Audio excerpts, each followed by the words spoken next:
2023 жылдын 17 октябрь күнү Көкбөрү Федерациясынын президенти болуп Жунусалиев Рамис Майрамбекович шайланды. Рамис Жунусалиев акыркы 20 жылдан бери Көкбөрү тармагында тыгыз аралашып келгендиктен, шайлоо учурунда 7 пункттан турган программасын сунуштаган. Жарым жыл ичинде 7 пункттагы программанын 4-өө толук аткарылып бүтүп, алдыда аткарыла турчу иштер бар экендигин белгилеп кетмекчибиз. Алдыда кандай гана план коюлбасын, ушул жылга чейин Көкбөрү Федерациясынын туруктуу кеңсесинин жок болгондугунан улам биринчи эле коюлган тапшырма уюмдун кеңсесин табуу зарылдыгы бар эле. Октябрь айынын аягында Бишкек шаарынын түштүк бөлүгүндө 9-21 дарегинде федерациянын жаңы кеңсеси ачылып, башкармалык кеңешинин жыйындары бир жерде өтүп, ошондой эле жолугушуу жана чечим кабыл алуучу борборго айланды. Көкбөрү оюнунун эрежелерин өзгөртүп, тартипти күчтөө маселеси оорчунду болуп тургандыктан, алгачкы башкармалык мүчөлөрүнүн жыйынында эле эрежени өзгөртүү боюнча жумушчу топ түзүлүп, жумушчу топтун төрагасы болуп, Көкбөрү Федерациясынын вице-президенти Жылызбек Музратбеков дайындалды. Ноябрь айында Көкбөрү Федерациясынын үй бүлөсү дагы бир мүчөгө көбөйүп, жекеме-жеке лигасын ачты. Бул оюндун ойлоп табуучулары Мирлан Сраждинов жана Каныбек Кубатов жекеме-жеке менен Көкбөрү спорттору бири-биринен ажырагыс бөлүк экенин эске алуу менен ушундай чечимге келгенин билдиришти. Федерация бул сунушту колдоого гана албастан, 3-чү ачык чемпионатты өткөрүүгө өз салымын кошуп, аны менен чогуу 2024 жылдын февраль айында 4-чү чемпионатты уюштуруп өткөрүүгө жетишти. Аймактарда Көкбөрүнү пропагандалоо максатында түз эфирлерди уюштуруу маселеси ачык турган. Жогоруда айтылгандай, жекеме-жекенин 3-чү чемпионатында Көкбөрү Федерациясы биринчи жолу пилоттук режимде түз эфирди федерациянын YouTube баракчасы аркылуу жалпы кыргызстандыктарга көрсөттү. Ошондон кийин аймактардагы Көкбөрүнү көрсөтүүгө болору билинген соң, ар бир облустагы райондор аралык чемпионаттарды жалпы Көкбөрү сүйүүчүлөргө көрсөтүү чечими кабыл алынды. Көкбөрү Федерациясынын сыртында иштер жүрүп жатканы менен кеңсенин ичинде сайтты түзүү боюнча жумушчу топ параллелдүү ишин улантып келе берди.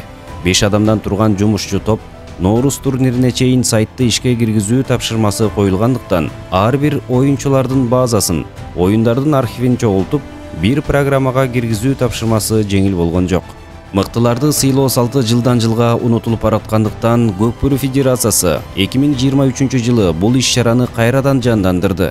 Мыктыларды аныктоону алгач, башкармалык мүчөлөрү менен такталган соң, 26 декабрда мыкты көкбөрүүчүлөргө сыйлыктар берилип, ошондой эле Көкбөрүгө жыл ичинде активдүү салым кошкондор унутта калган жок.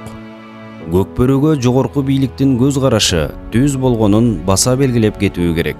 Аймактардагы Көкбөрүнү өнүктүрүү сунушуна Кыргыз Республикасынын президенти Садыр Жапаров ар бир облуска 1 миллион сомдон бөлүп берүү демилгесин колдоп, облустардагы ички чемпионаттарда президенттин аманаты тапшырылып берилди. Берилген каражаттар облустардын ички чемпионатын өткөрүүгө, ошондой эле 2024 жылдын февраль айында өткөн райондор аралык чемпионаттагы чемпион райондордун катышуусуна чоң көмөк болгонун белгилей кетмекчибиз. Айтылып өткөндөй эле Көкбөрү Федерациясы быйылкы жылдан баштап турнирлердин жаңы форматын сунуштады. Ар бир облустан тандалып алынган чемпион райондор арасында Кыргызстандын райондор аралык чемпионатын өткөрүү менен Кыргызстандын мыкты району наамына жалпы 9 команда катышты. Бул турнир алгачкы жолу өткөнү менен Көкбөрүгө керектүү формат экендиги таасын билинди. Райондор аралык чемпионаттын жыйынтыгында Көкбөрү Федерациясы бул турнирди жылына өткөрүү чечимине токтолду. Ушул жылдын февраль айында Көкбөрү эрежелерин өзгөртүү боюнча жумушчу топ ишин аяктаган соң, жаңы эрежелердин негизинде алгач Көкбөрү калыстарын окутуу башталды. Эрежелерде бир топ тактыктар киргизилип, ошол эле учурда айып бузгандарга чара көрүү катаалдашты. Бул өзгөртүүлөр Көкбөрү Федерациясынан тышкары спорттун улуттук түрлөрү боюнча мамлекеттик дирекциядан колдоо таап, калыстардан тышкары Ноорус турнирине чейин командалар жана оюнчуларга чейин тааныштырылды. Федерациянын бирден бир жаңылыгы трансфердик регламенттин иштелип чыкканында. Жаңы иштелип чыккан регламентке ылайык, эгерде клуб оюнчу же машыктыруучу менен келишим түзсө, федерация юридикалык жактан күбө болуп, 3-чү тарап болуп бере алат. Алгачкылардан болуп трансфердик регламентти намыс командасы пайдаланып, бүгүнкү күндө трансфердик регламентти каалаган командага колдонууга жол ачылды. Ошондой эле Көкбөрүдөгү дагы бир жаңычылдык камсыздандыруу компаниясы менен макулдашууга келишкендиги болду. Заман талабына ылайык камсыздандыруу компаниясы менен оюнчулардын келишимге кол коюшкандыгы оюнчулардын жаракат алган учурда медициналык чыгымды жеңилдетүүгө шарт түзмөкчү. Бул жаңычылдыкты Сары Өзөн, Талас жана Ынтымак командалары дароо колдоно алышты. Ал эми Көкбөрү Федерациясы оюнчулардын камсыздандыруудан өтүшүн мындан ары милдеттүү болушу керектигине токтолууда. Заманбап, коопсуз тайгазандын үлгүсү иштелип чыккан соң көкбөрүүчүлөрдүн көңүлүнө туура келди. Тайгазан 2023 жылы Чолпон Ата ат майданына коюлгандан кийин Кыргызстан жаңы стандартка өтүү керектиги жаралды. Андан соң Бишкек, Каракол, Баткен, Нарын жана Чүйдөгү ипподромдор жаңы тайгазандар менен жабдылып, коопсуз тайгазанды орнотууну чет өлкөлүктөрдө да активдүү кызыгуу пайда болду. Көкбөрү спортун чет өлкөдө пропагандалоо саясаты уланып, Орусия, Түркия, АКШдагы федерациялар менен тыгыз байланыш күчөдү. Ошондой эле Кыргызстандагы Швейцария, Улуу Британия, Франция жана АКШ элчилери менен жолугушуулар байма-бай өтүп, башка өлкөлөрдүн кызыгууларын арттырышууда. Орусия ушул жылдын май айында алгачкы жолу Россия Федерациясынын чемпионатын тайгазанда өткөрүү чечимине келип, бул турнирге Кыргызстандын көкбөрүүчүлөрүнүн коштоосунда көрсөтмө оюн уюштурууга чакырды.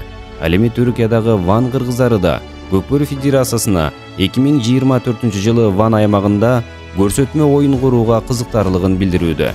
Мындан башка Казакстан тарап менен жолугушуулар Алматы, Астана жана Бишкек шаарында өтүп, көчмөндөр оюндарына көкбөрүнү кошуу талабы айтылып келет.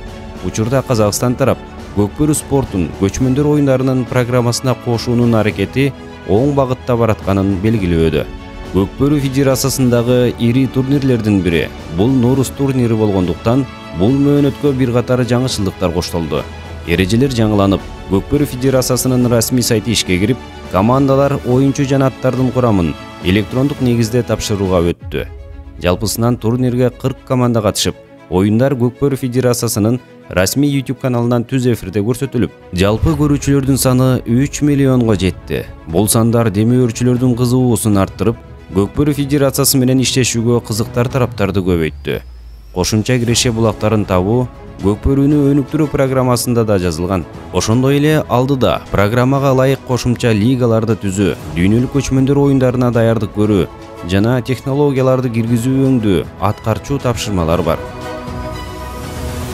Урматтуу Көкбөрүү жамааты, алдыдагы иштерди биз биргеликте толук ишке ашыра алабыз. Бүгүн дүйнөлүк көкбөрүүнүн эталонун бийиктетип кармап келе жаткан сиздер. Бабалар салган көкбөрүүнүн кыя жолун улап кетүү биздин колдо экендигин унутпайлы. Жашасын биз сүйгөн көкбөрүү.